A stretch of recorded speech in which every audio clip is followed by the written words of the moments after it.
Hello and welcome to a new video. Surplus transfer এবং নতুন SOP সংক্রান্ত যে মামলা, সেই মামলা কি হয়েছে না হয়েছে সেটা আপনারা সকলেই দেখেছেন এবং আমরাও এক্সপ্লেন করেছি অর্ডার কপি। তো এরপর থেকেই বিভিন্ন ডিপিএসসি থেকে নতুন করিজেন্ডাম নোটিশ টাইপের একটা আসা শুরু হয়ে গেছে, নদিয়া ডিস্ট্রিক্ট বলুন বা আদার্স যে ব্যাপার সেগুলো। তো আপনারা হয়তো দেখেছেন সোশ্যাল মিডিয়াতে বা আমরাও শেয়ার করেছি। তো এটা আমরা আগেই বলেছিলাম যে সারপ্লাস ট্রান্সফার এবং নতুন এসওপি যে মামলা, এবং সেখানে যেহেতু অনারেবল জাস্টিস তিনি বলেছেন যে আপাতত অ্যাপ্লিকেশন নেওয়া যাবে, কিন্তু যে প্রসেস সেটা কমপ্লিট করা যাবে না, এবং অ্যাপ্লিকেশন নেওয়ার বা অ্যাপ্লিকেশন জমা নেওয়ার যে ডেট সেটা অনেক ডিপিএসসিতে কিন্তু মানে পার হয়ে গিয়েছিল ডেটটা।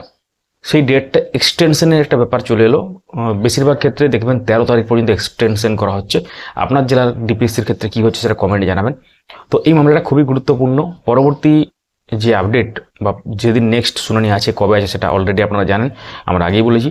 তো সেদিন কিন্তু গুরুত্বপূর্ণ ব্যাপার উঠে আসার সম্ভাবনা আছে, এবং এফিডেভিট ফাইল করতে বলা হয়েছে রাজ্যকে, এবং তারপর যে অপোজিশন বা যে রিপ্লাইয়ের যে ব্যাপারটা আছে, সেই রিপ্লাইয়ের ব্যাপারটা তার পরের দিন অর্থাৎ বুধবার দিন এই মামলার কিন্তু শুনানির সম্ভাবনা আছে।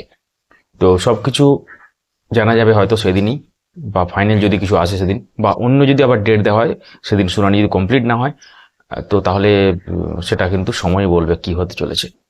তো এই প্রসঙ্গে অনেকে আপডেট চাইছিলেন যে কি ব্যাপার, ডিপিএসসি থেকে কোনো আপডেট আছে কিনা। তো এই ভিডিওর মাধ্যমে সহজ এবং সরলভাবে আপডেটটা আপনাদের সাথে শেয়ার করুন। যারা ফেসবুক থেকে দেখছেন আমাদেরকে ফলো করুন, যারা ইউটিউব থেকে দেখছেন আমাদের এই চ্যানেলটিকে সাবস্ক্রাইব করে রাখুন, ভিডিওটি লাইক করুন, দেখার পর শেয়ার করে দেবেন। যারা ইউটিউব থেকে দেখছেন বা ফেসবুক থেকে দেখছেন আমাদের প্লেলিস্টগুলো চেক করবেন, সেখানে গুরুত্বপূর্ণ তথ্যগুলো আছে, বিভিন্ন ব্যাপার আছে, ইউডাইস প্লাস বলুন, বাংলা শিক্ষা পোর্টাল বলুন, এবং তার সাথে নিষ্ঠা কোর্স, সমস্ত ব্যাপারটা আছে। ধন্যবাদ।